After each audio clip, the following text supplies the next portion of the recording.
True eccentrics never deliberately set out to draw attention to themselves. They disregard social conventions without being conscious that they are doing anything extraordinary. This invariably wins them the love and respect of others, for they add color to the dull routine of everyday life. Up to the time of his death, Richard Colson was one of the most notable figures in our town.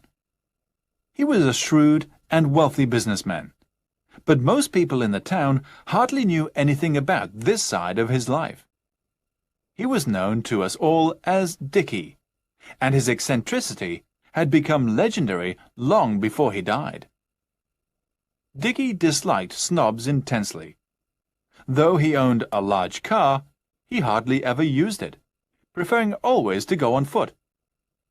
Even when it was raining heavily, he refused to carry an umbrella. One day, he walked into an expensive shop after having been caught in a particularly heavy shower.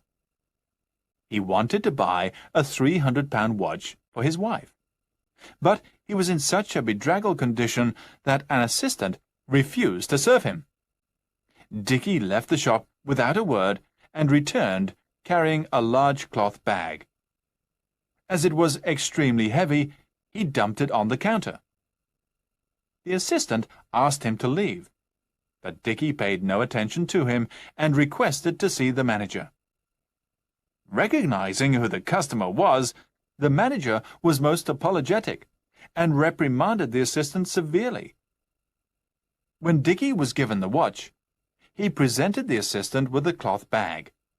It contained £300 in pennies. He insisted on the assistant's counting the money before he left. 30,000 pennies in all. On another occasion, he invited a number of important critics to see his private collection of modern paintings. This exhibition received a great deal of attention in the press, for though the pictures were supposed to be the work of famous artists, they had in fact been painted by Dickie.